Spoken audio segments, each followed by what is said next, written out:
by Riverside. Second place.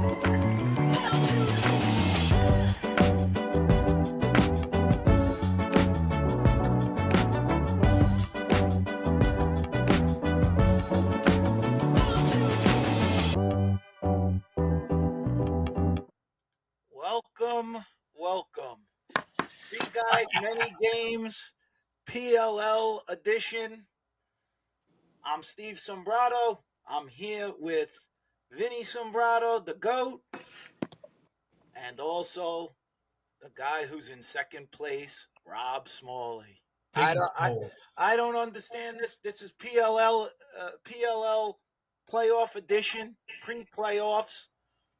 Coming to the end of the season. I can't believe we did a whole college season, spun it right into season 2 with the PLL, and now, who knows? We're gonna be back for maybe what's considered season 3, the off season. The off season, we got a lot of guests looking to come on. We got some surprise guests. It's going to be a lot of. We might even go to other sports. Well, we had fantastic response on the Jerry Byrne Harvard coach episode, Levittown born and bred. That was it was fantastic to talk to him. The other thing, Smalls, with all of these great guests we have, we're getting a lot of invites. We're getting invites to go to Notre Dame. We're getting invites to go up to Harvard. Do you have your suitcase ready? I'm always listen. My biggest thing in life was FOMO. I still got it. At my late age here. Fear of missing out. You got. Oh, yeah. I don't want to miss nothing. All right. Well, that's the one of the things in the summer season. Vin has sort of taken a little bit control of this. There's only 5 games left. Playoffs is very short in PLL. This week is considered, I guess, the quarterfinals, even though there's only 2 games. The other teams had gotten byes. But as it stands right now, Vinny for the season is 20-16. Malls is 1 game behind Vin at 19-17. I am 1 game behind Smalls, which is 2 games behind Vin, at 18-18. And the fans are losing ground. They are at 17-19. So they're off the pace. They're 3 games back. 1 game out each team. One game on. They're 3 games back. I guess they have a chance, but most likely not. But this is what you see about the whole idea of the point spread. The point spread makes it so that if you have a spectacular record over 500, you're doing really good. But the point spread neutralizes that. Most of the time, it brings you back closer to 500, and it also makes you not really lose that much either. Sometimes you win games with the point spread. So everybody's sort of around that 500 range. Vinny's above, 4 games over, which is why he's in the lead and why he's, Let me ask you something. I don't remember, but when you watch on the NFL show, and all of that, and they got all the pundits there, the ex-coaches, players, and they're picking games. They're not picking with the spread. They're just picking the win. And those guys without the spread, usually a lot of them end up below 500 without any spread. They're terrible. Terry Bradshaw was like 400 below 500. Yeah. Terrible. I've seen some of the guys, out there, and I think we might be the only ones picking with the spread, other than maybe there's a couple of gambling guys out there that throw out some picks. But like, for example, the inside lacrosse guys, a lot of them, they're not using the spread, and and some of them have really bad records. Yeah, bad. It's not easy.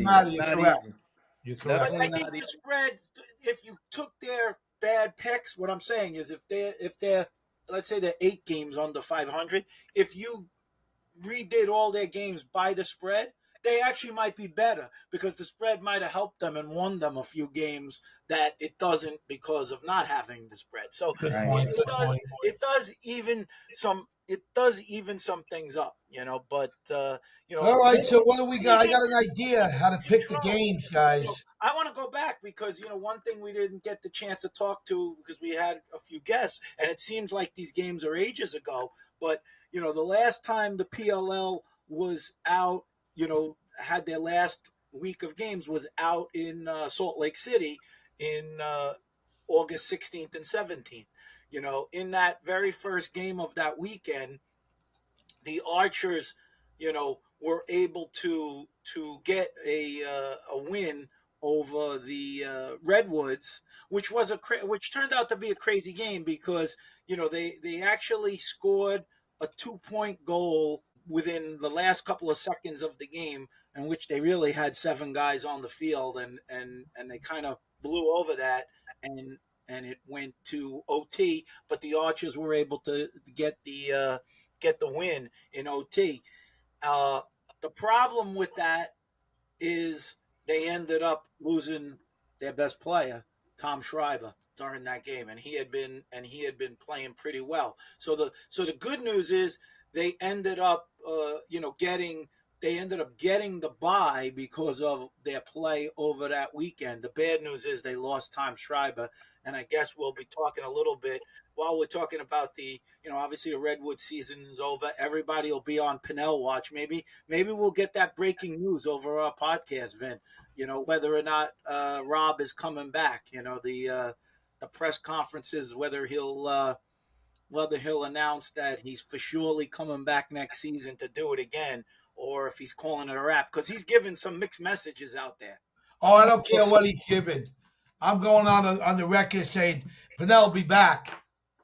Well, as our famous team manager for Long Island, John Phillips, used to say, you don't retire at the end of the season, you retire at the beginning of the next one.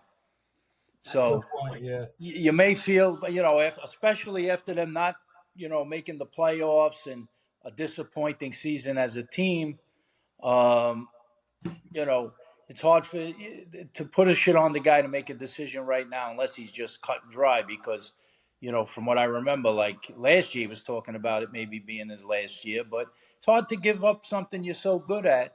So he played this year again. Unfortunately, he was on a team, didn't perform to their past levels. And, talking about that weekend that we didn't get to when we had Jerry on the show, Jerry Byrne on the show, you know, the Redwoods end up losing that game. The Water Dogs ended up winning a game, but both of them were pretty much out of the playoffs already. They were out of it. Right. They were out of it.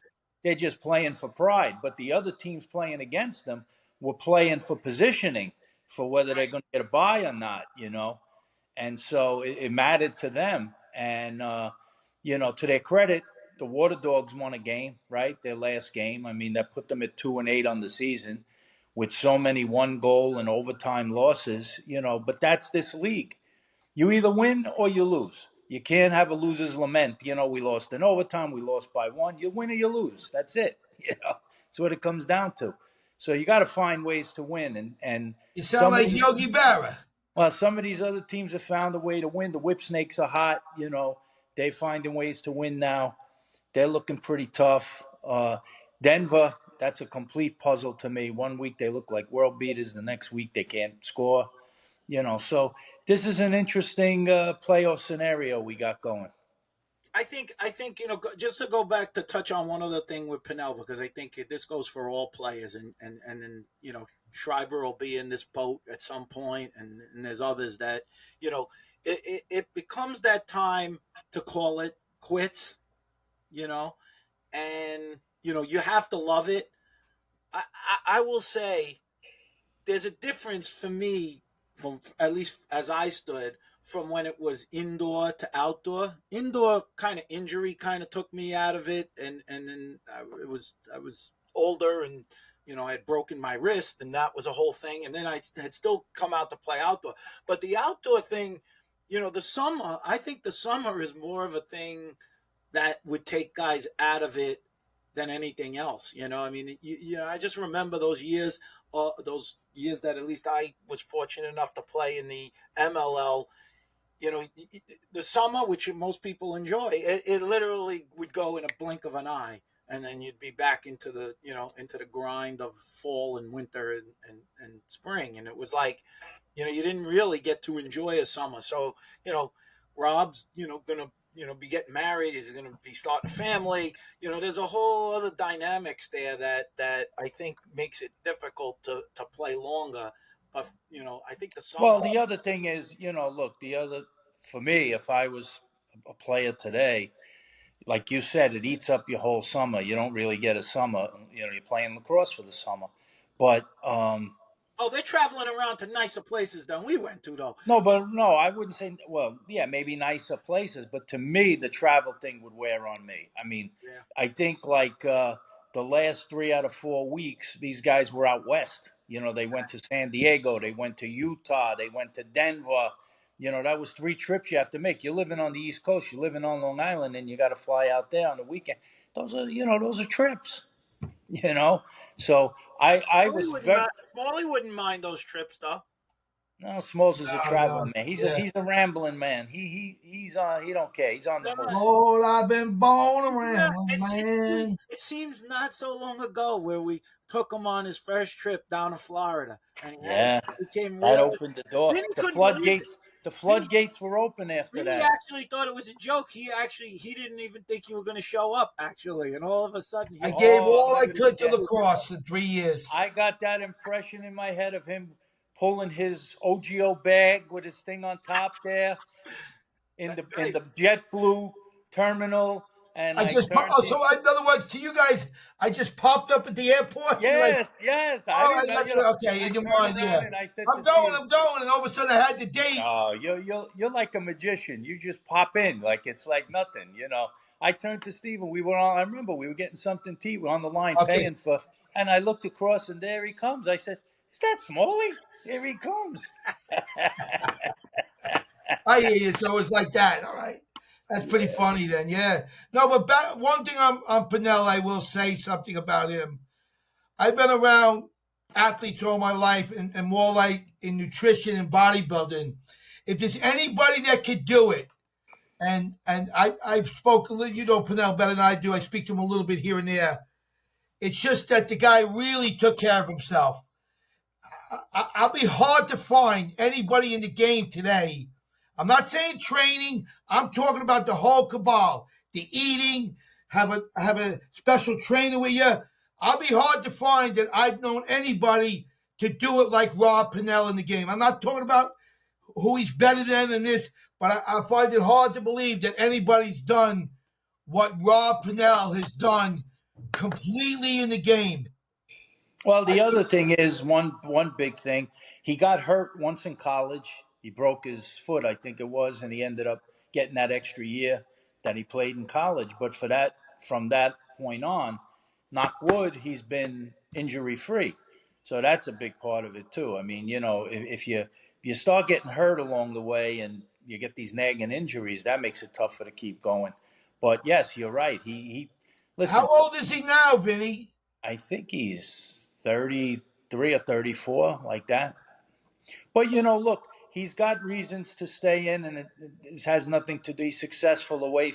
Well, working if he's on with. your scale, he's got another 6 or 7 years. No, I but think he has at least 5 years. I'm saying, look, he's got a reason to maybe stick around. You got the Olympic thing coming, so you really got to commit yourself for almost 3-4 more years. If you're going to try to make a run at that. He may want to, I just don't think I don't think it's anything having to do, like Smalls is saying, physically, not a problem. Mentally, not a problem. His game probably had a better year than he had the previous 3 years before that. Not a problem. I think it becomes more of a lifestyle thing. You get older. If he can refocus, he'll make another world team. That'll be 4 world team. He'll be the only guy to ever make 4 world teams in this generation. Take it easy. There'll be another generation. And plus, he told me he's going to have sushi with me in Japan. I like him to go. I think he's going to go one way or the other, but listen, it'll be interesting to see. He's got to make those are tough decisions because it's Wait a not easy. second. Why don't we get Rob Pennell on next? Can we possibly get him on? Yeah, we could get him on, but he may not want to. He may not. I don't want to put him under the gun. We won't talk about this. We want to get him for the announcement. I want to know whether we have to wait for it. I'd like to know the announcement. That's the better All right, one. we'll see what we can do. I'll run into him and I'll see. But I don't think it. I agree with Smalls. I don't think it's going to be much of an announcement because I think he's going to come back. But I can guarantee you why you're getting those sort of mixed messages is like anybody when we got older. It does become a little bit of a you're getting on with your life, you're doing other things. And maybe his wife. You got to understand he has a significant other that has different plans. Maybe they want to travel. Maybe they're going to move to San Diego. We don't know everything about what. And that's like Tom. He's like the Tom Brady. I will say this. If he does decide he's going to keep playing, I think he needs a change of scenery. I think he should try to make a move to get to another team. It's just you got to put him in with that Canadian kid. He's got to play with the Canadian kid. He'll stay around. I don't know if he could play with him, but I'm just saying, whatever the reason, the chemistry is a little off with that Redwoods team. With him, I think that he'd be better suited, with a bit of a fresh start.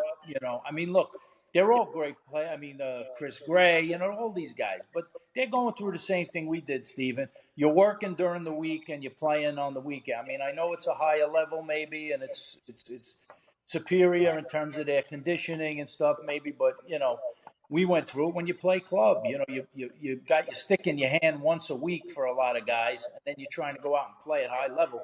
And you got other guys you're playing against who are coaches. Some guys are warming up goalies 5 days a week. They're shooting all the time. I was texting Brian O'Keefe, Mac O'Keefe's father, as the games, as those Salt Lake City games were going on, and I was watching them. And I don't know why, obviously it's late in the year. I thought the games, to be honest, those games in particular were looked like sloppy first week games. For example, there was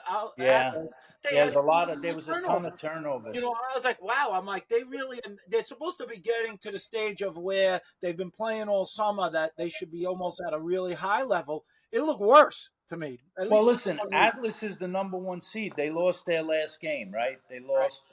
And they, from what I remember, they had 26 turnovers and lost the game by a goal. How did you ever see a team have 26 turnovers and lose by a goal? It tells you the other team's turning it over quite a bit also. But look, they're doing their best I think the level of play is high, and the thing for me is, a lot of guys always ask me, compare it back to when playing club lacrosse and all of that. And it's funny because they think, of course, I'm going to be biased towards club lacrosse and all, but I try to look at it not a perspective of just because I played then, but I'm looking at it like we had consistency. Sometimes we had the same lineup for at least with our team, with Long Island that I played for. We had consistency of lineups for sometimes 8-10 years. Right. Maybe a couple of guys popped in and out of there. But there was that core nucleus of guys for a long period of time, which you get to learn how to play with guys. You get used to each other. And that's why I say, from a team standpoint, there was more chemistry over time that developed. Here, they're really limited in trying to develop that team chemistry. That's why you see some of these teams, though, they got new guys, and it's like the first half of the season, like the Whip Snakes are a pretty good example of it this year. They started a little slow. They still had some real core guys. They still got Zed. They still got Rambo. They still have Bernhardt. Their defense is strong. But they started plugging guys in. Malone came up big for them, the rookie, who I think should be rookie of the year. And, they started plugging in pieces. And next thing you know, the chemistry is starting to click, and they're hot right now. So, it's just you got 10 games to really get it together. 4 of them might be practically experimental for who you're going to put in and out of the lineup. And so that's the nature of the beast. Now you lose your out, So the Archers got their big weekend out in Salt Lake City, but they lost Schreiber. So obviously the question is, and I think they can. It's can they win without Tom Schreiber? Can they win these? What essentially will be 2 games because they're not playing this weekend because they Right. bye. So can they win 2 games without Tom Schreiber? Well, they're going to have to step it up. Look, they won the, he didn't play much of that game when he hurt his collarbone there. And from what I understand, I know he had surgery and I think he's doing well. We always want to see Tom come back healthy because he's definitely fun to watch. He's a great player to watch. So, and knowing him personally, I'm always rooting for him. But, they did win the second game. They had to play 2 that weekend, and they did win the second game, so they showed they can win a game without him. But now the money's on the table. It's a little different team. Maybe the team that day, they knew he wasn't playing, but they didn't adjust. You can bet that teams are going to game plan differently. Look, we can jump ahead to that one because that was the last game of the weekend, obviously. But that was a disappointing situation for Denver Outlaws because they were fighting to maybe get, into that bye situation, right. And so they're going into that situation with a chance to get that bye, and they know Tom Schreiber's not playing, and they sort of lay an egg. Yeah. Listen, that's a roller coaster team is all I could tell you. I mean, I can't figure them out. That's what we try to make these picks of these games. One week they look like world beaters. One week they look like, average at best, So you would think now, like the money's on the line, you're one and done, if it's win or go home. We'll see what's going to happen. I mean, it's going to be interesting. The Atlas, who everybody's been talking about, like looking like the strongest team, and obviously they have the bye and they have the sort of number 1 seed, but they haven't looked spectacular over the last 3 or 4 weeks. It's getting closer and closer with all the games. Yeah. That's teams that could, and sometimes you got these guys that are willing to play, and you got these other guys that did great in college. They got big names. But then you got these guys sitting on the bench. Sometimes you put them in, they do better. So they that'll do better. be asking Smalls about one of the other games that happened out in Salt Lake. The Cannons ended up beating the Chaos. 1 goal game it was. Yeah, everything was 1 goal. And now that's set up actually a rematch now. They got you got 2 rematches. You got the Maryland and Denver that they played during the year. The Whip Snakes, they beat Denver pretty easy during the year, and that's the game this weekend. They beat them by 7, 16-9, right. And you had, like you said, Boston had to go to overtime with the Chaos. Right. So, and that's a rematch. So, look, we're looking forward to two hotly contested games, that's for sure. Look. If anything, Whip Snakes right now look like the team that would be, could you say solidified themselves as more of, consistent than any of these other teams right now? Down the stretch, I think they have, yes. But now they haven't played in however many weeks. Right. Do they come out a little stale, or is it to their benefit? They got a little healthy because some guys might have been nicked up. Right. I don't know. But all I could say is they win their last 4, I think, or something. Yeah. I think they won 4 in a row, and they've looked really good, and the chemistry is better. They're going to be a team. There's no clear cut. I'd love to see. We do have to pick the games, and we have the point spread in terms of maybe goals over and under, and the point spread of the game. But I don't know what the odds are right now for who would win. If there was a line on who would win the league, who they have as I got to assume Atlas has to be favorite. I can tell you that right now. Wait a minute. Yeah. I'll be able to tell you. Yeah, it's going to be Atlas. It's going to be like those teams. Right. I wouldn't be surprised if Atlas is 1 and Whip Snakes are 2. We can pick the games right here. We don't have the to. Archers might have the better record and have the bye. We don't have to wait to pick the game. We can pick them right here. We are going to pick them right here. Yeah, we are. But no, I'm just saying we picked the game with the point spread. I'm just talking about the overall odds to win the championship. Yeah. Well, yeah. Yeah, they're not. We'll write down.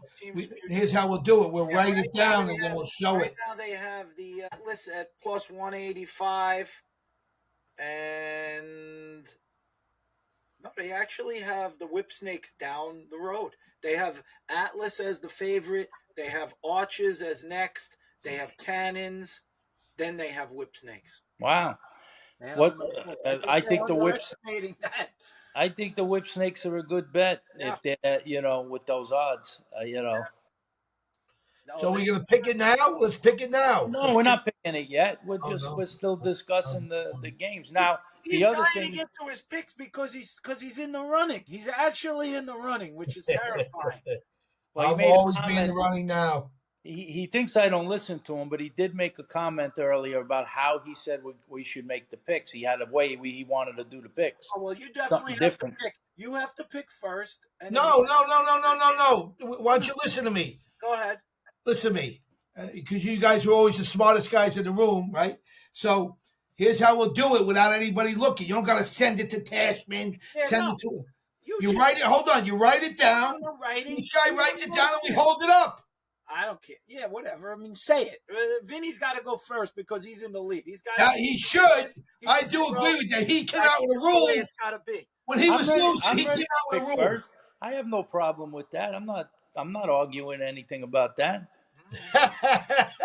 He's dying to get that trophy. I can tell you that, Smalls. I get that trophy, bro. You know what it is? I hate to say it. When things are too good, it always comes true. This is the truth. When it's so good to be true, when you want your team to win, they always never win. They never win because it's too good. If I win this whole thing, forget about it. Oh, man, I'll call up Brendan Schneck. I'll have everybody on the line. He pulled out Brendan. Oh, I love Brendan Schneck. I love Brendan Schneck. Oh. There's a lot of people rooting for you. I will tell you that. You remember what the announcer said about Brendan? That the reason why Brendan, when he was in the world, the games, the guy goes, they had this guy, it was like a little weird guy. He goes, he has some of the finest skills in the game. Like he was, that one, I don't know the announcer years ago. He's a weird little guy. He was funny though. I forget his name, the announcer guy. He has some of the finest skills in the game. Oh, man. Might have been Lee Felsmo. Might have been. You might be right about that. Well, these games that are coming up, if you wanna hold off picking the games, there's another thing I want to pick. They came out with the finalists for awards in the PLL for the season awards. Oh, they did? Yeah. I haven't seen any of that. Yeah. So maybe we pick a few of these. I like to, I'll give you an example. So they have Attackman of the Year, the Eamon McEnany Attackman of the Year award. They have 5 guys up for it. That's not even a question. Well, I mean, unless you're going to give them 2 things. Let's get the first one out of the way. Jeff Teat's winning the MVP. I don't care. Let's face it. Come on, he's the MVP. No, the MVP is won by the guy who wins it all. I thought. Well, I mean, can you get the MVP and the Attackman of the Year in the same year? Like, is it fair? I don't see why not. Okay. I don't see why not. And I don't think then there's. Yeah, he wins it. He definitely. I agree with that statement. Because he should get everything. Well, listen, this season is an unprecedented year.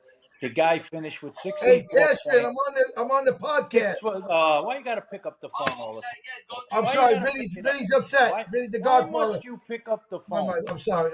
You want to show you got friends? Vinny, I apologize. I learned from you. Take it easy, Vinny. I apologize.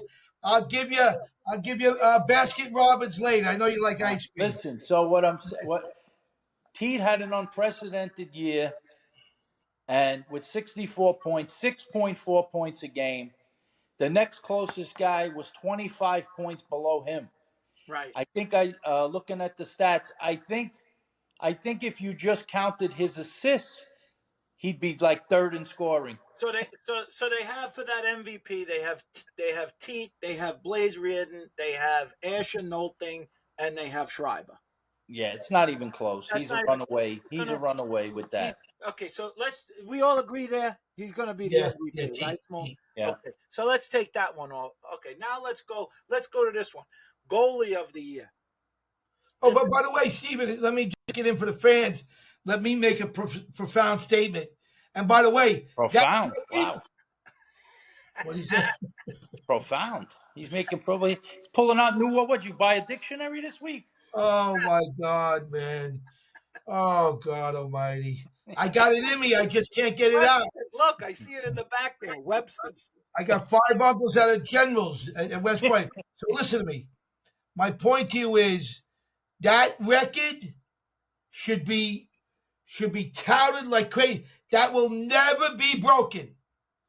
That Never say record never. Yeah, don't Never say never. never. No, it will never be broken. First of all, I'm going to tell you how it's all of a sudden now the PLL is 16 games. Now the record's broken. Now what? That's different. No, it's not different. It's Yeah, per game. Total points, but maybe points per game will never be broken. well, okay, but okay. It'll never be broken. That thing, he won't even come close to that next year. It's too hard. What he did this year is they're like magical years. Come on. I've never heard of anything like that. So they say it when you talk about the college guys, right? And you say, oh, this guy won. His record, he broke the points record, and he played in almost twice as many games as guys like Eamon McEnany, for example, in terms of that. So did they break the record, or did they not break the record? Yeah, he did break the record. Okay, so he's going to get broken because they're going to add games, and there's going to be a season down the line. But I'm saying, like, but you're talking games. You're talking per game compared to anybody else. 25 points. Yeah, well, I got to tell you, even with adding 4 games, it won't be easy. You know, but 14. You're talking the point spread is so. You talk about like Babe Ruth. What he's doing. I think is so underestimated. From the next guy, 25 points. That's unheard of. It's like Babe Ruth and another guy hitting 10.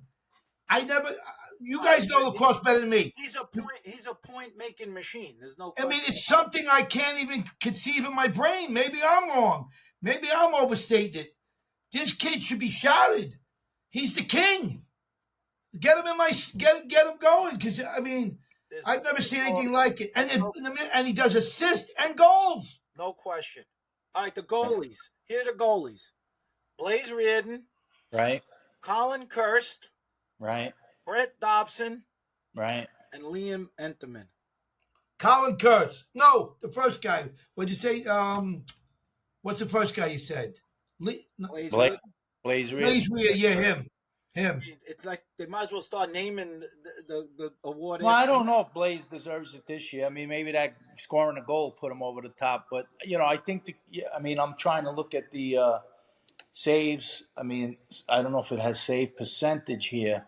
I think you're getting so used to how good he is that how good he is becoming. Yeah, you're trying to take away from him. It's becoming normal. You're right, Steven.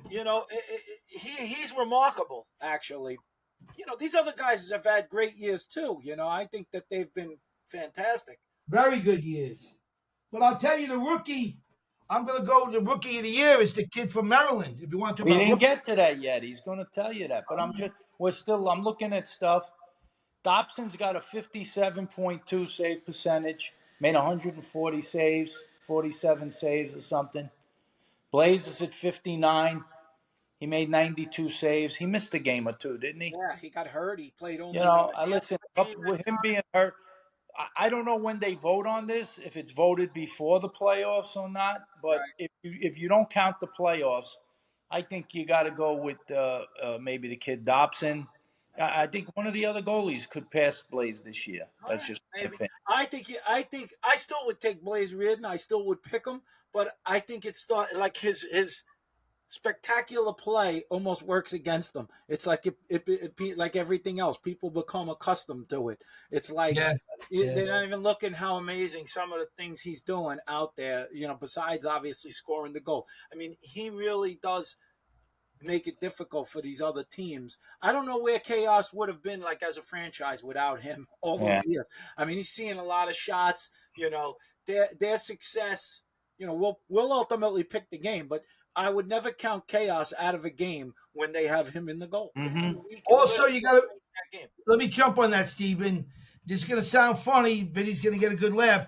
But how about the goals that he deters by shifting over and the guy holding on to the ball more because he wants a better angle on Blaze? Stuff like that is never really recorded. There's things in the game that they don't have stats for. Yeah, I think he definitely intimidates shooters. Yeah, well, that's what I'm talking about. I don't know how to. Yes, I think they try to shoot too fine. You know that I've played with a lot of the best goalies. You know, between Well, the guy goes more to the middle, Vinny, because he can't score. You know, he can't go in with the pipe there. So we're saying the same thing. You right. said it. I agree with you. He intimidates shooters to change where they might shoot for. Thank you, Vince. We agreed on something. Gotta be. And I like the way that Blaze is not. Look, there's different styles have different goalies. He's a good position goalie. He's very good with he's the best goalie in the game. Well, we know that. So he's your MVP of the outstanding goalie. Maybe of the whole league. No, he can't go on with Teat. But I think from year to year, different guys can have a better year than him, and I just think that maybe the other kid was a little better this year. I could see them wanting to put somebody else new in there, but I would still say Blaze. The MVP criteria is not who you would take long term as a goalie. We're talking about this particular season. Yeah, I understand. The guy had the most impact on the team. Right. It's the impact on the team, not the most saves, really. Yeah, I mean, look, I think some of these other guys had very good years. I mean, there's been guys who've gotten hot. I think the kid. But then there's another stat. Chaminade kid, he's really at the end of the year. He's really come on. He's been solid in there for them. Solid, yeah. Really solid. He's look, we played, so we understand it. Like, you want to have a goalie that makes the saves he's supposed to, and every now and then makes the spectacular, the one that changes momentum in a game. All these guys are capable of that. But some a little more than others. Blaze, clearly, he throws great outlet passes. That's a plus. He's very good on the outlet passes. He's good in the clearing game. Obviously, the big talk was when he ran down the field and scored a goal. He's done it before in his career. Rare that anybody can pull that off. He's done it in college and he's done it in the pros. So. Having a guy like him, though, and for me, like, Sal was definitely like this. Lacasio, one of the greats. They actually tailor you how you play defense. You're confident pushing a guy into an area where you just know he's never going to score. Like you're almost like, you're taking away a part of the field and then you're pushing your guy to a place where you're like, okay, go ahead. You want to try your luck on that one? Because if he catches it, it might be a fast break the other way. Like you're already almost running for an outlet because you're like, that ain't going in against him. Yeah. So that's an advantage, when you have a guy like that. No, if you take bad angle shots, you're risking, a transition the other way with these kind of guys. Hey, Vinny, can I jump in here 1 second? Very good. Who could stop you from jumping in? Go ahead. I said, excuse me, Mr. Vinny. I was very polite. My point to you is I would also like to see a stat based on the fourth quarter. Like when the pressure's really on, what is the percentage of these players coming through with the goals and stuff like that? Because that's true. No, listen, when you watch the game, you hear Quint say a lot. And that's what he does. They reference it more in terms of face-offs. Yeah, than to say, all face-offs aren't created equal. So you could look at the stats after a game and you say, oh, the guy went 50-50. And you say, okay, he held his own. But meanwhile, the other guy got everyone in the fourth quarter or something. That's what I'm trying to say, stuff like that. Or the saves. Big saves, same thing. If guy makes big saves, like, team is man up and, they're able to stop a man up because the goalie can make a big stop, or it's a momentum changer. There's no question. And also, Vinny, you elaborated before that Blaze Riorden and some of the other guys, he's a good outlet guy. Some of the times he makes a save, he's able to give a good outlet where they get more of a fast break. And you talk about transition in the game. I'm on my money today. So that's a big percentage there. No? Am I wrong? Well, you basically repeated what I said, but yes. Hello. Yes. He's an expert at that. Oh, if, oh. So let's go. Oh, Let's my go God. to the next one. The next, if he was in a room with Bill Gates, he'd be saying he discovered Microsoft. right. Exactly. So the next one, I like this one. Coach of the Year. They have Mike Pressler of the Atlas up there. They have Timmy Sudan of the Outlaws. Only 3 guys. And they have Jim Stagnita. Yeah, That's very easy. I'll go again. These Go are ahead. Mike Presser. These are easy I things for don't think me. so. I actually would give it to Stagnita. I thought Stagnita did a great job this year from where he was at the beginning of the year. I would give it to Stagnita. They looked like a team that was on the verge of like a total rebuild, and he did the rebuild within like 3 or 4 games. Got a lot of those young guys. They're playing a lot of rookies. Got Dordovic back after he was hurt. Hopefully, he got hurt again, but hopefully he's not. Hopefully he can. well, we'll see. Back. He had to touch something. He's doing something. He had to touch something. There he goes. So I would definitely say Stagnita. I'm good. I thought we get a brand new refrigerator. I had one for a week. So yeah, I think with those 3 guys, Sudo's done a pretty good job. But they're just so erratic. Winning and Who do you losing. like, Vinny? Who do you like, kid? Pick it, kid. If I had to give, I hear Steven's argument, but it's hard to not give it to a guy that a team. They had a chance. This last weekend. It's a shame they lost that game. But had they won, I think they would have been the first team ever to win 8 games in a season. Right. And that was a winnable game for them, but they let it go. And look, they didn't have. And we'll see if he's going to be available for the playoffs with the rest. I don't think Schellenberger played last week. In that game. Right. He was he got banged up, whatever. But So yeah, I who's mean, your look, pick, I Vincenzo? I could go either way with that one. If pressed to put a vote, I would vote for Pressler this year. The next one, I know Smalley's going to love this one. There's a lot of guys for it too. There's 5 guys they have. Is the Rookie of the Year. So they have Schellenberger, they have O'Neill, they have Malone, TJ Malone, who Vinny was saying before. They have Liam Enterman, the goalie, and they have the defensive midi from that list from Duke, Tyler Carpenter. Those were the 5 guys they chose. Well, I'll start with Carpenter. Unfortunately, as a poll or something, you're not as highlighted as these other guys that are up for it. But he really has had a fantastic year. I agree with you 1,000%. That kid is like, he's a game changer. He's in the middle of the field. He's picking up balls. He's clearing. He's creating offense. He does a lot for that team, Realistically, can he get the Rookie of the Year? Probably not. Like I said, defensive guys, they get short. I'm going to go with Schellenberger. Schellenberger's had a great year. He missed a couple of games from what I remember. But to me, I think you got to – TJ Malone, I think, for me, should get it. I think he's had the most consistent year. Even when the Whipsnakes was struggling early in the season, he was consistently putting up some points and creating offense for them. And it's like as if some of these other guys came to life around him at this point, So I think that, to me, that's my vote. I would cast for Malone. We're going to have to see, then they have the Attackman. Who did you say, Smalls? Did he make a pick on him? He said, that is tough. I'm not looking at the stats and everything like that, but I'm going to stick with my pick there. What I did. Schellenberger, you said? Okay. Yeah. And what did you? I was going to say, I honestly agree with you, Vin. I think the guy Carpenter did have an unbelievable year. He's got no shot of getting it because they don't give it to defensemen. But, I might pick Carpenter.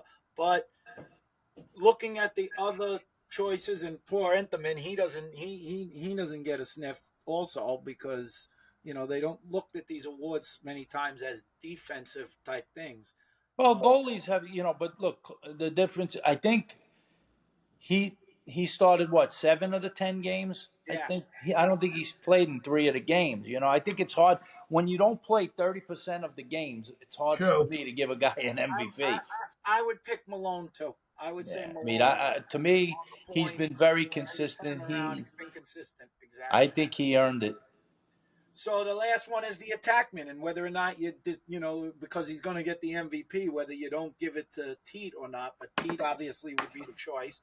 But they Yes. also have Zed Williams, Sowers, Holman, and Asher Nolte. Holman and listen, they all had nice seasons, but come on, what the guy did is off the charts. You got to give them both. Let's do it this way. They're not going to give them both. Let's say they say you're the MVP, but we'll give the other thing to somebody. If they gave him the MVP, but now you're asking me the next attackman in line. Yeah, exactly. What are those choices? Zed Williams, Sowers, Holman, and Nolte. Holman. That's a tough choice. Let me look at the stats a little bit. I think give it to Nolte. He did pretty well. I think that I'd come out of Boston with that. I see Holman too. Obviously, Holman was great also. I'd give it to one of those two. Sowers had a great year, but team didn't do good. So it's hard to give him. Yeah, that's an interesting dynamic between Nolte and Holman. Nolte clearly, handles the ball more and is more of an initiator, but Holman, I just like his game. Although I didn't really watch that game where they shut him down. How they did it or why he didn't get any opportunities that game, I don't know. Whether or not they just said let's focus on him and not let him get shots because he does seem like a guy. Don't you think he seems like a guy you could short stick? Well, he doesn't go with the ball that often. He doesn't dodge with the ball. Yeah, so, he seems like a guy you could put an athlete on and just yeah, say, but you think that, but you know what? You better put a guy who can mirror that guy because if he gets a half a step, they're going to force feed him with a short stick on him, and he will catch it and shoot it in. So that's the choice you make. Or if you put a short on him and he's going to dodge the short, does he dodge into a pole? They get a switch and the pole goes on that, and then the guy setting the pick ends up getting the short. How they handle that. But listen, all these guys are capable. I mean, you would have to you'd be nitpicking looking at the stats. Clearly, I mean, look, Nolte came in second in points. He was in second in points to Teat. But not much more than Sowers. Sowers had 37 points. Malone had 37 points. Holman had 32 points. He fell off a little bit. Zed had 31 after kind of a slow start, but he came on down the stretch. But if you want to talk about maybe consistently, I mean, look, he's a funny player, Nolte. I think, I might find it a little hard to play with him because he holds it a little bit more than I think most guys do. But he can because of his size. That's his game. And he draws, and then, if they do slide off guys, he does find them. He's a big guy to handle, and he can muscle guys to the cage. So, I mean, look, I think Teat's got to get both awards. But you asked the question, who would be second? I think you might have to go with him for second. Okay. Hey, Vinny, you talk about Teat. Let me jump on this quickly. Like you guys watch a lot of the games. So if you're going into next year, this is a quick strategy, just a quick point of view. How do you shut down a guy like Teat after watching? Who's been more successful, kind of holding him to a little, 1 or 2 points? Who's holding him down? The game I saw right up at Fairfield, I was there and I was on the field. They controlled him pretty good that day. Look, if you're talking about a 6-on-6, all right, I'll break it down this way. If you talk about 6-on-6, you have to, when he comes off a pick, which he does a lot, if he comes off a pick, I think you have to double him. I think you got to double him very aggressively and make him run away where he can't really, don't double him soft where he could still keep his head up and make a pass to an open guy, a skip pass and all, because he'll kill you with that. You got to double him where he's running away and he just has to move the ball to the next open guy because he's worried about losing it. That's how I would do it in a 6-on-6 part of it. You double him right away is what you're saying. Well, yeah. And hard. He's not exactly, when he's picking up assists and all, it's not really off of him coming off the end line, beating a guy and feeding a guy. in the 6-on-6 settled. It's more he comes off a pick, there's a little disruption, and then he finds guys. But he's able to find guys because they're not pressuring him hard out of the double team. I would press him really hard out of the double team. As far as transition, there's really not a lot you can do unless you just pick your poison and say, we're just not going to let him get the ball to pass it. But he does get a lot of points in transition like anybody else does. But he's deadly in transition. I don't think there's much you can do with a guy like him. I think the strategy is more of a team strategy to say, if Teat's going to get 5 or 6 points, he's going to get 5 or 6 points. We're worried about shutting Teat down. Make the other guys not hurt you, because the one thing is he's not going to get 14 points, So if he ends up with his 5 or 6 points and you hold everybody else down and they end up only scoring in the 10, 11, 12 range, then they can be beat. It's what he does. He elevates all the other guys, and that's when they really become dangerous. When he's elevating all those other guys, and those other guys are producing, then they're hitting the numbers of the 15, 16, 17. Has he had to come back in games? Has he had to? Does he show when he's down in games? Are the games where he has to come back and he scores 2 or 3 to come back? What type of level kid is he like that, or does he have to be leading? Some guys. I think he's a gamer. I think he's a big time player with that. He'll make plays when he has to. I mean, but Steven has a point. You could say Teat's going to get his points no matter what. Just don't let the other guys kill you, and do it that way. But that wasn't the question. The question was, to me, how would you cover him when he's with the ball and all? And if he's going to have that, how would you do it? Those both things could be true. You could still limit the other guys and still play them the way I'm talking about. I just believe in being aggressive on guys, especially, look, he's not a big guy, but he's a highly skilled guy. So if you get aggressive with him with somebody, they got some monsters in this league defensively, and they're rangy and everything else. He can have some difficulty with that, But if you let him sit there and pick you apart, and you don't look to get on his hands, or you don't aggressively get on him, that guy will kill you. He's a deadly shooter. I mean, look, he's clearly he's a big scorer also in the indoor league. On a small goal, he shoots them in. And he's tough, and he can take checks. And he, like, yes, he's slighter than maybe some attackmen, but he's tough. Is he hard to guard like a Casey Powell or somebody? I mean, I just like that he plays the game. As big as Casey. No, he's not. He's not as dynamic as Casey getting to the cage. Casey could get to the goal better than him. Casey had size to him, and he could get to the goal, but he's more of a finesse. Yeah, this kid just really is very high IQ, and he's pinpoint with his passes. Maybe more like Mikey Powell, the brother. They're different, They're one-on-one guys. They're better at on the one-on-one part of the game. He's not. I don't look at Teat as saying, with a lot of these defenders, Giles Harris and the guys like this, saying they worry about him beating them with the ball. If he don't get a pick, he ain't beating those kind of guys with the ball. The Powells could beat anybody with the ball. Wow, so it's probably more interesting how that tells me something.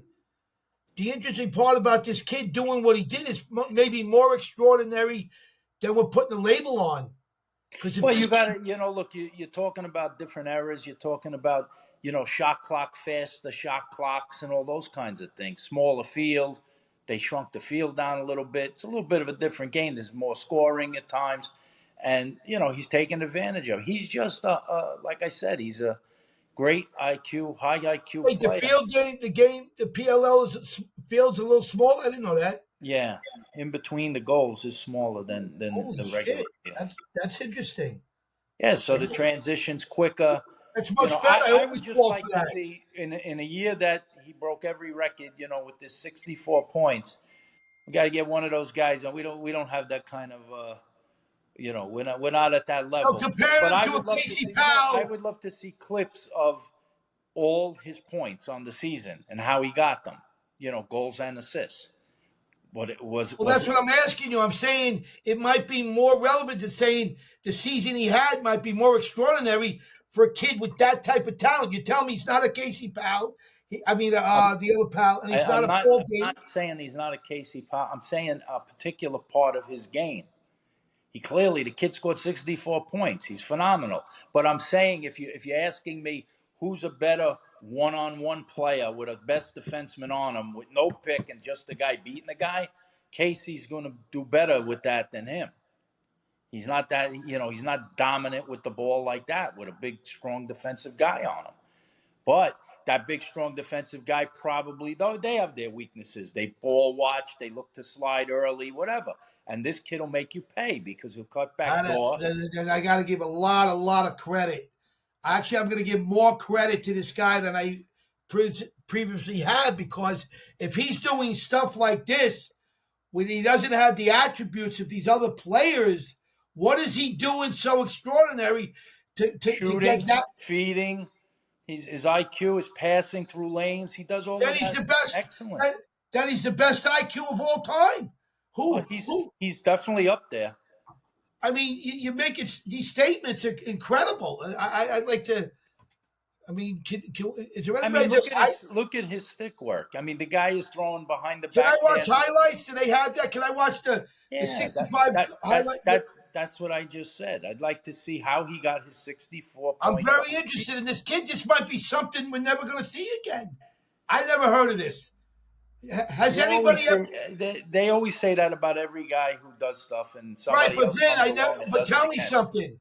Tell me the gap. Has anybody had a gap of 28 No, I don't ever remember somebody out being 25 points. To me, it's, the 25 points represents almost, what is that, percentage-wise? It's a huge difference. Here's something Smalls probably didn't know. We played against his father many years in the indoor. He used to play for Rochester, mostly Rochester, I think. His father was a very good player, good scorer, slippery like that, but like his son is like on a different level from him even. Like that's how I see it. Like his father was very good, but not like a point making machine like this guy is. This guy's just like, I might be rooting for this kid. Well, I might be rooting for this kid to win it all. The guy to root for. Well, that would be typical Smalls because you're a front runner. You threw. Excuse me, front runner. Poor Brennan O'Neill got thrown right under the bus. That's it. The bus just ran over. Right. Nobody better than Brennan in the college game. I told you, you'll never see a guy in the next 25 years better than a Brennan O'Neill. You won't see it. Okay. You're not going to see it next year. Don't expect to see it. You won't see it. Smalley is the infinite, like it's the end. It's never going to be broken. Yeah. Until the next season. No, but you didn't listen. But again, I love you guys. You're brilliant, but you don't listen to the full scope of it. I said you'll never see a gap of 28 points, 27 point spread from one guy to the next. 25 points. No, I agree. I said that. This is something. You just said we're not saying that, but I said it 4 times already. I might have to fly down to see this guy before the finals. It's like I woke you up, like you were in a stupor. I woke you up guys, when I give you the stats and I tell you, now all of a sudden you woke up. Well, Stephen and Vinny, I'd like to ask you guys a nice favor. I could probably buy it online. Where can I buy a Teat jersey? Online? You guys know everybody in the game. Can I get a Teat jersey? I need a triple X. Why don't you call the Prince, Smalls? I can do that. You got to call. Well, it's 2 weeks. In 2 weeks, you're going to be able to see Teat. I don't think they make jerseys that big, tell you the truth. No, they do. They got bigger guys than you in the league. Really? I'm up to 291. You're no 290. Yeah. You're no 290. 287. 287. You're not up there. Get out of there. You fucking kidding me? I got a fucking double chin, Malik. No, you're not. You're losing. I could tell you're losing. Yeah, I'm losing, Malik. I'm losing. My new friend. Look at the guns. Show the fans the guns. Look at that. Look at that physique. Yeah, look at him. All right, so it's time. Pick time. Now it's pick time. Oh. We're going right to the picks. The first game. All right, Vinny goes first. Vinny's going down. Vinny's going down. Boston minus 1.5 against Chaos. Well, they played a 1-goal game recently.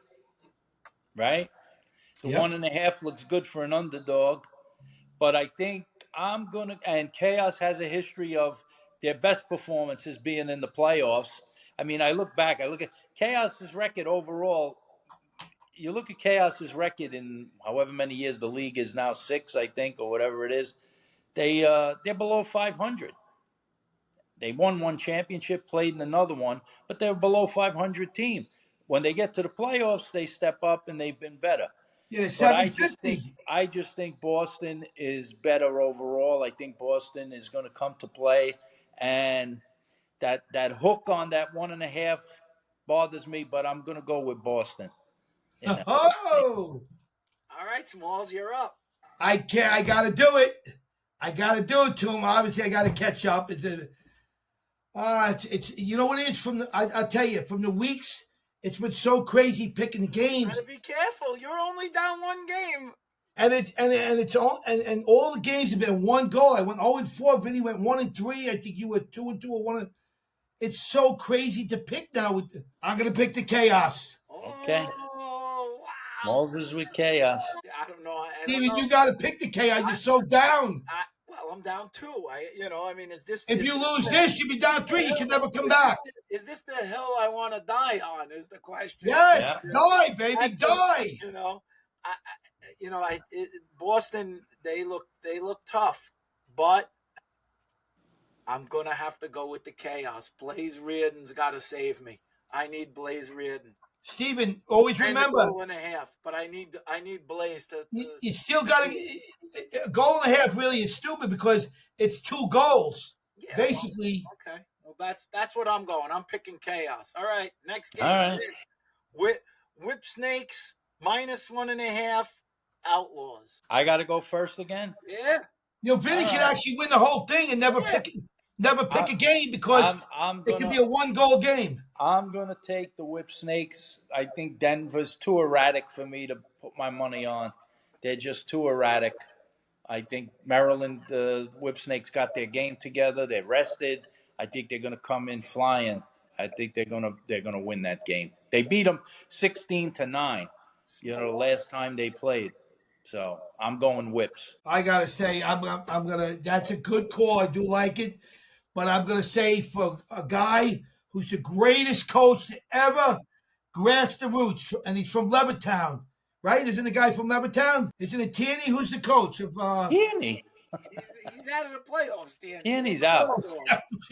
Oh, I'm sorry. I'm talking about who. So Dan is the coach of Denver, and the Maryland coach is Stagnita. Oh, that hurts a little bit. You know what? Denver's so streaky. They can come up big, and Steinbrenner is still 2 goals. I'm going with Denver. Well, he's going. I'll take the lead. I'm gonna go with Whip Snakes again. I didn't pick Chaos the first game just to be opposite. That might have been a calculated risk, but I think Maryland's gonna beat Denver. I think that they're figuring things out. They look solid.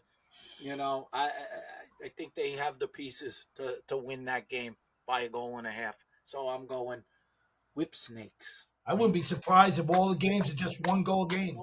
Yeah. No, but I'm saying I wouldn't be surprised if they're all 1-goal games.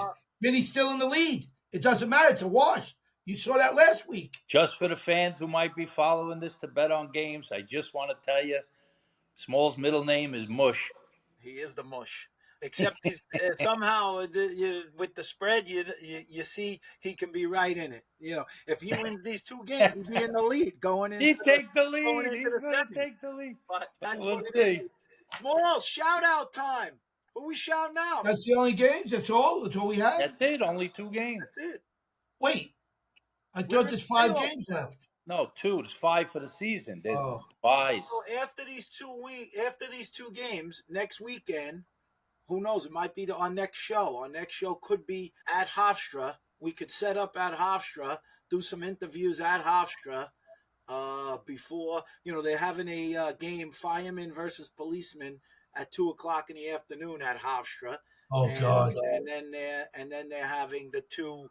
The semifinals are happening after that. So we can get there early, and we could we can see all the happenings. You know, we can see the warm ups, see some of our longtime friends. I'm sure will be around. Do some interviews. Maybe see Maddie Balaam again. See Tierney, Seth. And Hey, Steven, can we actually set up with our phones? How?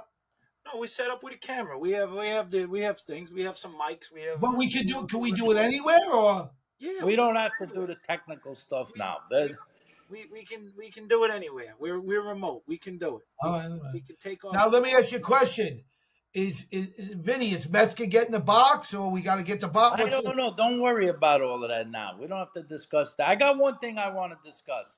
You ready? Yeah. Which is relevant to the league. And what your thoughts on this are. So, Water Dogs, who had a tough season, ended it with a win, ended up 2-8. The question I have for you guys: does Bill Tierney come back next year? Hell yeah, baby! He don't go out a loser. Greatest coach, living coach ever. Okay.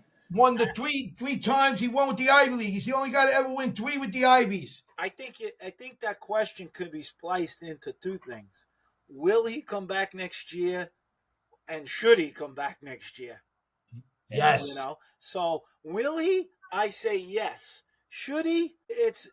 I think they're still a very good team. I think he could turn that thing around because they have all the pieces, a lot of the pieces from their championship. He lost 4 games by 1 goal. Why couldn't he turn it around? Yeah, I mean, well, the other way some people look at it and say you lost 4 games by 1 goal, and now you can't. He's got to get his feet wet in the league. He's just starting. Let him get his feet wet. He'll know how to do it. It's there's a lot of good young guys coming out. He'll have his eye on that CJ Kirst if he can get him. Although I don't know that he's got the number 1 pick, but if he, because I think CJ Kirst is going to be the number 1 pick. And does he fit with that team? If McCardle continues to play, does a Kirst fit with a Sowers, McCardle? Where does that put Ethan Walker? There's a lot of good guys. You really have to play with the puzzle pieces to find who plays well together. Well, I I'd haven't like to heard get any. an interview with Mr. Teat. I'd like to. If we're getting this thing going, let's get this thing going. Well, maybe his father will be at the game. Of course, he's going to be at the game tailgating. Maybe if he's there, maybe we get him on. We could do an interview. Yeah. But I think he comes back. I think Bill comes back. I mean, look, I only consider it not because I don't look at the season as a total failure, even though they were 2-8 with all those close games. They can flip the script. He's known to do that. He went into Princeton with a team, his first year. I don't know if they won more than 1 or 2 games, and he ended up a national champ pretty quick after that, So he has that. But he's also not in his 40s, He's up there. I'm just wondering, was it a lot for him with the travel and all of that? Those things to consider. Just like Manny, he loves it, man. Love of the game, my friend. Well, for him to come out to do it, he definitely loves it. If he loves the game. After retiring from coaching, to come back and do this. Well, that's a little bit. It sort of defeats itself. If you really wanted to do it, why did you retire in the first place then? Because his wife told him. This is a lot. Look, this coaching a team in this league is a lot less involved than coaching a college team is an everyday affair. Well, Bill, he's got to get, like Small said, he's had to get his feet wet because it's a little bit of a different animal. He'll adjust. The guy knows how to adjust. He's the best to ever do it. He will. He'll adjust, and I wouldn't be surprised if they're right up there in the mix next year if he comes back. And like I said, look, the history of this league is, like you said, Steven, guys come and go. If they're going to be, they had the worst record and they're going to get the first pick and all of that, like you said, and getting a kid like Kirst or whoever, they're going to, whatever hole they seem to going to have to fill, trades and everything else. He came into this thing. He didn't build this team. This team is what was there, Right. And I'm not saying it was bad. I'm not saying it was. I think they did have some hard luck. Now, the question more is, if you want to talk about, we all know he's a champion coach, but like anything, we would be talking about players. We started early on in this thing talking about his Pennell coming back. Did he lose a step? Is he still capable? We said he stayed in great shape. Maybe Bill could. You lose a step as a coach also. Yep. There were some things he did that people could question at ends of games, him not taking a timeout and different things like that, going home with timeouts in his pocket. When they're in a one possession game. It's just it is just interesting, because you're talking about an iconic coach, one of the greatest, if not the greatest, in the history of the game. Right. And he's known as a program changer. No, Vinny, excuse me. Please rephrase that. He is the greatest in the game. Okay, you could say that. I mean, look, he's taken. Look, he took a Princeton team that was nowhere to the status, multiple national championships, and then he goes out west on the map. and he goes out west and he does it again at Denver. So that tells you his capabilities. There's no question about his capabilities. So, but we'll see. It's just it's more of a curiosity thing for me what he decides to do. He's coming back, Vinny. It's in his blood. I said I think he comes back. It's in his DNA. What's he gonna do? Sit home and make potato pancakes every day, and in the kitchen bothering his wife? That gets old after a while. You got to do something. He has done announcing. He's done announcing games, but it just seems like that doesn't fill it for him. It's like the coaching part is more fun for him, I guess. We never want to get old, bro. He's a good analyst. He's an excellent analyst. If you hear him doing games, he points out a lot of things that people can learn from. He didn't come back for 1 year. There's no way. Right. You don't just come back for 1 year. I know these things, guys. Come on. Okay, that's okay. That's why I asked the question. I wanted to hear you. I wanted to hear your take. Terrible question, Vinny. It's terrible. It's different than a player, because a player like Vinny using the famous John Phillips line. You don't do it at the end of the year. You do it towards the beginning of the next year. I don't know that you can do that as a coach. I think you, like Smalls is saying, you gotta kind of. I want to know, can Gary Gait come back and play? Well, I want to know another thing. I will go past. Look, we'll get. Sometime we past Bill Tierney. Are there any other coaches in the league that you think, will either say they've had enough, or will they be removed? I think the Redwoods guy could be on the ropes. He might be on the hot seat. He may be on the hot seat. I mean, I don't know that they would fire him. He's done. I think Pressler league, but maybe he's like it's run its course for him too. Yeah. I think it might. Yeah, like I said, look. Towers, they'd have to get a dump truck and an 18-wheeler and chain him and pull him out of there. He ain't getting out of there no matter what. Mm-hmm. He loves it, so he's not going. If you go, I don't know. And he's a high-profile guy for the league. They love him. His whole thing, Right. He's animated. He's relatable. He knows the game. He makes a lot of good points. And he's got a victory. And he's funny. He does have the right personality. Sudo and Bates seem like they like it. I don't think they're going anywhere. Holman's having success, and he's got the family and all that. I think for the most part, everybody's enjoying it. I think they are. I want to say something about Pressler, if I may jump in here. I think he's a very, very, he's a great coach, everything. I think had that not happened to him at Duke, this guy would have won 2 or 3 at Duke, in my opinion. He was building a situation at Duke, which is really coming on really strong. That situation happened to him at Duke. Yeah. Was a big hit for the guy. Listen, when he went to, he definitely brought Bryant. He went to Bryant, yeah. He did a great job with Bryant. He brought them into a little more national prominence. They competed in their conference every year, and they beat Syracuse in the Dome the 1 year playoff. Yeah, they pulled it up. They pulled upsets. He clearly knows what he's doing. Imagine going through that. He leaves. The guy leaves the most prominent program in history as he was building it. He was building Duke. That's the most amazing thing I've ever heard, that story. It was incredible. All right. That story. Well, it's time for your shout-outs. Who's your I'll shout-out? be last on my shout out because I'm lost in my shout out. You're All right, lost? I got a few, but go first, Vinny. I'm going to give a shout out to the women's under 20 team that won the gold medal in the games they just played. Yeah, they performed. I mean, nobody was close. They pretty much just dismantled every other team. So it's always nice to represent the country and also come home with a gold medal. They did a fantastic job, and I think they made a lot of great memories for themselves. So I applaud them and I congratulate them. Nice. Whoa.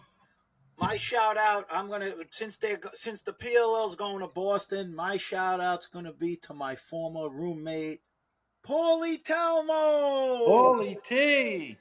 Wow, you pulled that one out. Yeah, he's I doubt they'll get him out to the games, or he'd be late. He'd be late to the game if he was going to show up because the guy is always the last guy on the bus. Wait. The best. So Holy T! I miss him. We haven't seen him in so long, Steve. I was trying to get him to Placid. Maybe we could get him to Florida. He's an elusive guy. He is an elusive guy. We got to nail him down to come to Florida. He's always fun to be around. Oh yeah. It's great time. He's a great time to be around. All right, what you got, Smalls? Well, I was thinking here. I was a little confused. I was thinking I always want to give my mother a shout out. It's going to be 90, so I love her dearly. But my shout out, I guess, is going to have to go to Coach Richard Speckman. Shout out to Becky. Who's won 27 national championships, the most ever in college sports history.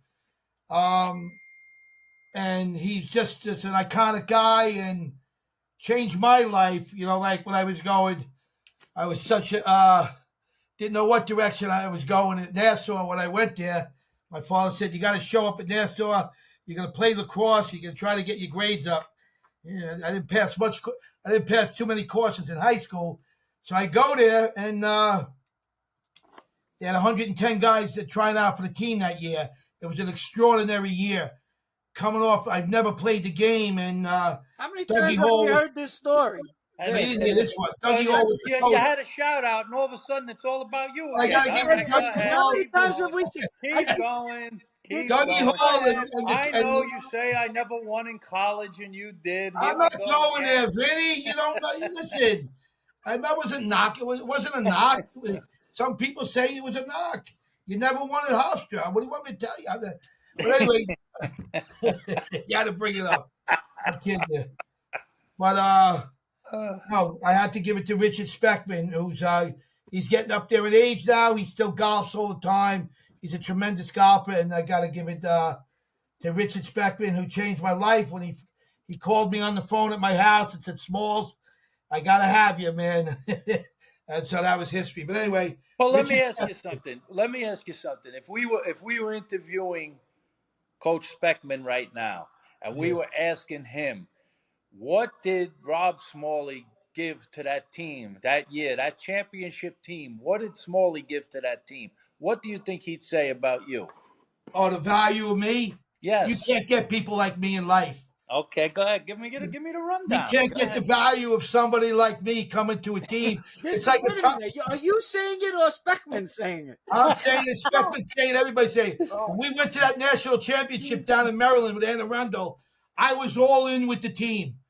I was cheering people on, getting them going, talking positive that whole week.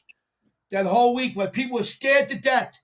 It was Paul Gansey, Romano, and all these guys, man. It was a very scary time because living under those legendary things of winning 24 national championships, then knowing you got to win it is very scary. But no, I did everything I can to win. Couldn't have a better teammate than me in life. Ready to go, practice. Can I ask you something? Did you actually practice? Like, did you put the helmet on? What are you talking about? That? Of course. Oh, now you're thinking. Oh, wait. Because of the size of my head, or No, I figure. I figure like practice starts. You take your equipment off. You stand next to Speckman and you tell him what to do. well, Vinny, first of all, I'll make a You statement like to to you. direct. I'll make a statement to you. I don't want to pick on lacrosse, but there wasn't a better athlete in lacrosse than me. Maybe playing lacrosse, Steven, here you go. basketball, they couldn't hold my jock strap. No lacrosse player was ever better than me. And that's all I gotta say. So there we go. All right. God bless you all. So Oh, the last thing I just want to cover with our fans out there, you know, we're going to be able to get the video up on YouTube now, so you can see it with video and audio, or just audio on YouTube. You can get the Spotify app. You can get the Apple. You get the audio. Wait, you can see our picture? Oh, just audio? No, just audio on Apple and on Amazon. But on YouTube and Spotify, you'll be able to get the audio and video. Now, you know, every future episode. It's been today the first time or other times? Last week was for the YouTube. It always goes out on all of Wait, till we're on YouTube with over there? You know, what I would suggest is subscribe. Subscribe this way, you know, when an episode gets loaded, they get a notification, and that's the easiest way. Obviously, we put some clips on the Instagram too. But what the fans are calling for, that Smalley is asleep at the wheel, is where is the link to the store? I'll get the store going. Listen, they saw that Lax Life. I don't know. The hats. They want the paraphernalia. We're going to have Coach Speckman on, because I want to hear this from him, because he comes off like he's a doer. But meanwhile, how many weeks are you asking him for this link? How many people you think he remembers? He remembers me. Fans are asking me for hats. Fans are saying, "Where did you get that sweatshirt?" They said, "Oh my God, I heard you gave Tillman an OGO bag. Where do we get one of those?" They're all looking for all of the stuff. I'll get it. I'm gonna get it up. I do promise that. I'll get it up, and we'll rock and roll. But I do want to get one thing to Vinny. I want to put something in Vinny's head, if I may. And I'm really interested, and I don't get much interested in many people, what this kid Teat did. I want to get his father at the game and the kid. I actually want to get the kid too, if I can. We're gonna bring the stuff. We're gonna have the video camera. We're gonna have our audio equipment. We'll be able to talk to people. We'll be able to interview some people, have an episode, piece an episode together while we're have the thing. Look, hey, Steven, I'd like to have a mic that says it says three guys, many games. Like you're doing an interview. I mean, it sounds funny. Well, this is what he does good. This is his thing. He likes this stuff. But he talks a lot, but he don't get it done. I talk a lot, Vinny. I talk a lot. What I did for this game in 3 years, no one's seen before. The thing you can get is when we go to Hofstra, figure out where we set up, and then we'll bring all the people in for those interviews. I can set up anywhere. Sets office. Okay. I go all over the world there. Make it happen. I paid for every room. I hope it happens faster than that link. Yeah. I spend more on suites there than anybody. I want to ask you a question. Alumni. I write more checks other than James Metzger. I got a serious question for you. Yes. You played at Nassau. He's back at Nassau. Oh, we're back at Nassau. Did you? Because this intrigues me. I want to know. Did you score any goals? I was defensive mini. I did have 2 goals though. You did? I ran all the way down. I had 2 goals. Jeff, you don't know these guys. Jeff Goldberg, Keith Tinnell trained me to make the team, and I won the mile. I did a 5. Or you're talking to the crowd here. You're talking to me when you say I don't know them? A 5:05 indoor mile. Okay, so you won the mile to make. Myers did a 5:21. But I asked you a question about scoring. You said you scored 2 goals. I scored 2 goals. So listen, if you scored 2 goals in your whole career, they got to be memorable. Tell me how you did it. Vinny, coast to coast, brother. You went coast to coast? Coast to coast. Wow. And then that's it. Yeah. They pick you up. You ran straight in. Yes, Jeff Dumpson. I remember him from That's the guy from UMass. Long Island. That's the guy. He was the original 2-hand power cradler. Oh, yeah. He's a power cradler, He's no a doubt. like two-hand cradler. He doesn't have a one. I played every one of those guys one-on-one basketball. That They would were be my some. sons. That would be some rare One-on-one footage. basketball. I That played would be everybody on some the rare team. footage of Smalley scoring in a Nassau community If uniform. anybody has that But footage, I don't take nothing away from their lacrosse. Please send it. Please. Athletically, they couldn't shine my shoes. okay, I know. All right, I'm Basketball, I asking played about. everyone. We're Excuse me, let me get we're the a floor. lacrosse podcast, and we're talking about. But I played every one of those guys one-on-one basketball, and not one scored more than 5. And that was Jeff Dumpson. He had 4. That was it. 21-4, 21-2, 21-0. And these guys were all Americans. Do you know the year that I played, out of 32 guys that made the team, 17 guys went on to become I love it. I gave him a good platform to promote himself, didn't I, Steven? 17 guys went on, not me. He's not shy to quote it. There we go. Go ahead. Keep They went on to be all Americans. It was a great breeding ground. I mean, Yes. and you know that as well. Of course. I know the history of Nassau. Oh. No. I just don't understand. Well, okay. More importantly, I met great people. Isn't that what it's about? Right. Maybe Coach Speckman will be at the PLL game. I'm sure we'll see a lot of different people around. We'll invite them, put the headphones on them, and clip them in for a special. I think I could play college ball in my 60s if I train. I think you guys should start to get on the field at Lake Placid that you promised the last 3 years. You said you're going to face off. Or in Florida. You could got take a 5 couple months to face-offs. train for Florida. They were asking for you up in Placid, Smalls. They were as soon as. Well, Rodney was going to train me, but he got sick. How's he doing? I want to give him a shout out. Who? Poor guy. Rami. Shami. Oh, Ready? Hey, Rami, I don't know what the hell you're talking about. Rami. Yeah, we got. Yeah. Right away, Vinny went to politics. Right. He was talking about Rami. Right. Well, you did it. I didn't make you come Vinny's up like, with it. I love how you throw me into the mix after All you right, say.